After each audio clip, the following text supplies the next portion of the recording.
Hi everyone, so I really wanted to make this video for so long now, and it's the ranking of all the albums by Slipknot.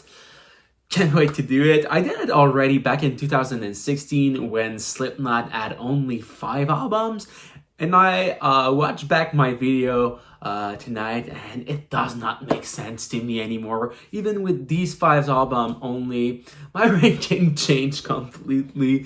So it will be great to do that again, especially since now they have 2 other albums and a brand new one that came out like 2 weeks ago, I think. So yeah, it's time to talk about that, guys. And I'm not only doing a ranking like I was before, I will do the tier list. It's really popular these days.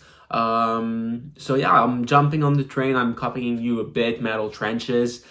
Yeah, watch your video and I disagree strongly with your ranking. So that's why I'll do that today. If it was the same, maybe I would have not done it. But I need to put my tastes out there. So hopefully you won't be too mad that I'm copying you. I'll do it my way though. We're not the same. And I have more subscribers than you, so just kidding. Okay, so let's go, guys, for the Slipknot albums tier list by Metal Breakdown.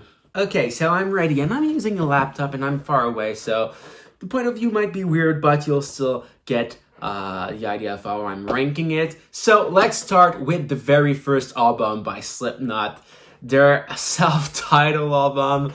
What a masterpiece, with songs like Surfacing, ILS, Spit It Out, you know. It's a straight-up classic album. You cannot skip a song when you're listening to it, and it's just a classic. That's where it started. So without any hesitation, guys, I need to put this one in the S tier section because it's just a classic. You cannot disagree with that. So so yeah, I'm sure a lot of people will agree with me on this one. It will not be like a hot take or something like that. So you have it, self-titled album by Slipknot, S tier. After that, the second album by Slipknot. They took everything they did on the self-titled album.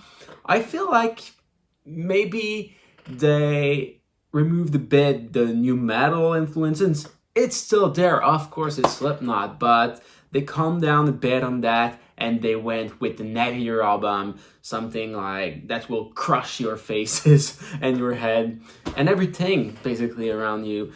So yeah, Iowa is just the self-title on steroids, in my opinion. So right away with songs like Disaster Piece, Theoretic Anthem, People Equal Shit, this album, just like the self-titled, is full of bangers without any single songs that you're able to skip. So yeah, it's just an upgrade of the self-titled, but even heavier. So with that being said, Iowa deserves another S tier ranking, even better than the self-titled. So that's why I'm putting these 2 in the S tier. So it's crazy. First 2 albums, bam, the perfection from the start.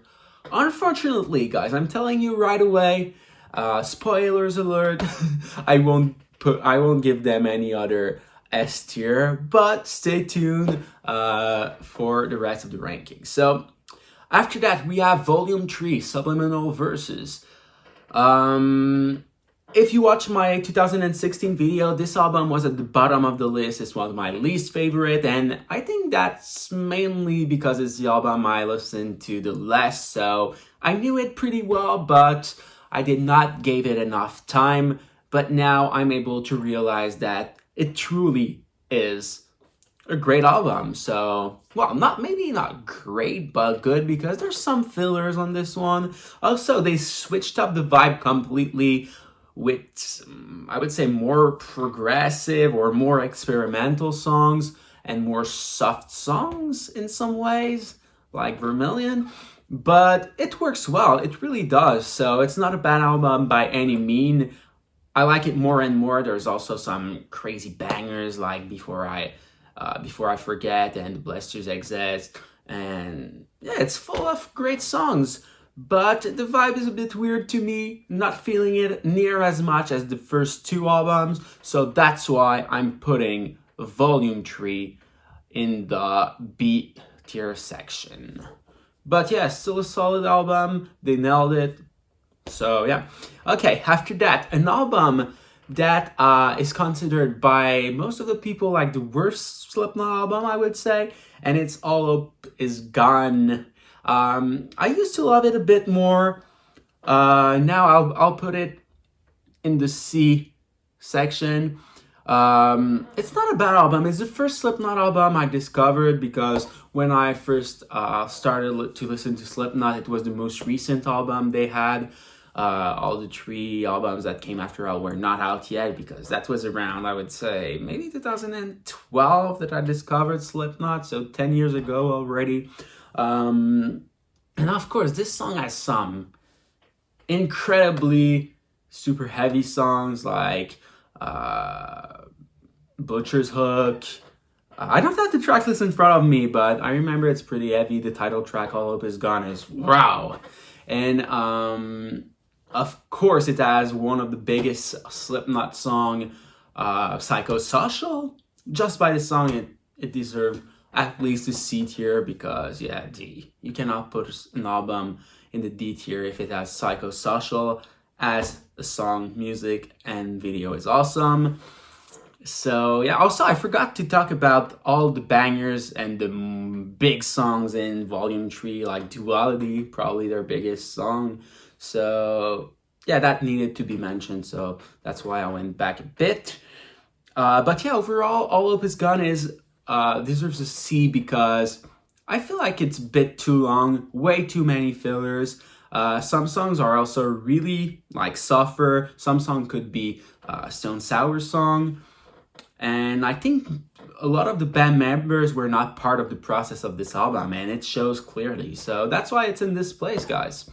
After that, where to put 0.5, The Great Chapter. I was such a massive fan of this album. I still really like it, but for me, it's just not as good as Volume 3, even though it's really, really close. Even right now, when I'm filming this video, I'm like, oh, should I switch them out? No, I will keep it that way. But yeah, it starts incredibly well with the crazy intro. After that, Sarkastrophe and The Devil and I, one of their biggest song today. So yeah, it's a really great album. After a long time without any album, I think this was released in 2014 and All Hope Is Gone came out in 2008. So 6 years after the last album. Also, first album without Joey Jordison, first album without Paul Gray that died between these albums. So yeah, they had a lot to prove with this album, but they nailed it.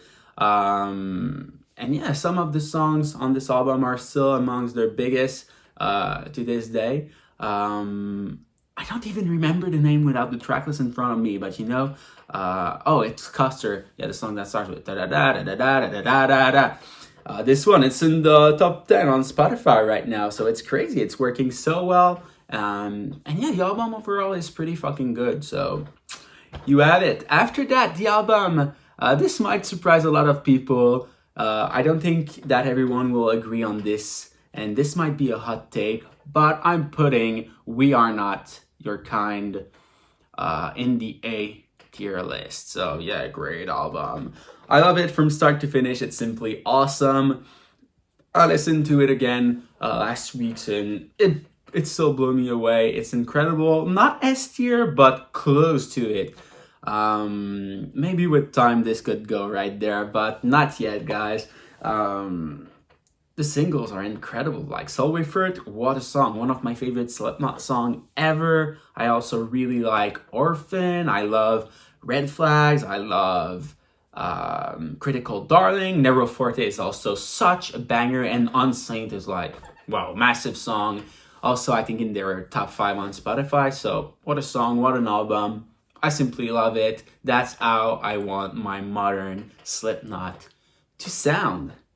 And now, guys, with the last album, The End So Far, that was just released, where will I put it? At first, my first impression when I listened to the album was like, ooh, this is by far the worst Slipknot album.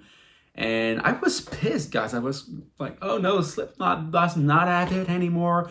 And I was so disappointed. But I said to myself, let's keep listening to it. Maybe it will grow on you. And it did. It truly did.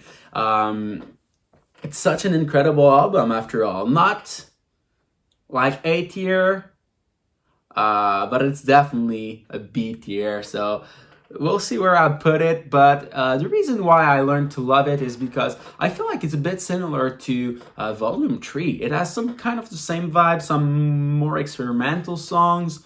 And yeah, my only complaint with this album is that the heavy song like H377, Warranty, I think there's another one that is like super heavy that I'm forgetting. But these songs are a bit generic in some way. They're just like being heavy for the sake of being heavy. And there's also the other song, Heirloom, I think it's called. Weird name that I'm not able to pronounce. But this one sounds a bit like Stone Sour. That was the problem of some songs I talked about on All Hope Is Gone. So yeah, without these 3 songs, the album would be phenomenal because they're all like experimenting, all giving you something special. The last 2 songs on it, The Sad and Final, are incredible, super well written. And songs like Acidic are just giving you like what kind of album you're getting. It's really something unique, not really that heavy. I'll give you that in terms of heaviness. All Up Is Gone is maybe even more heavy than, yeah, it's definitely heavier than The End So Far. But it's an experience. I'm learning to love it more and more and more. So it might even grow on me more than this. But for now, guys, I'm putting it in the B tier list right after the Great Chapter, but it might change even more than that with time. It could go like right there in between them. But again, for the B section, they could go all in many orders. I'm not sure of this ranking, but I think that's how I'll settle for this one. So let me know, guys, what you thought about this. It was my first time doing an album tier list video, so if you enjoyed it, make sure to tell me down in the comment section, and I could do the same thing I just did for some other bands. So thank you all so much for watching, guys. Take care, have a blast, and I'll see you all in the next video.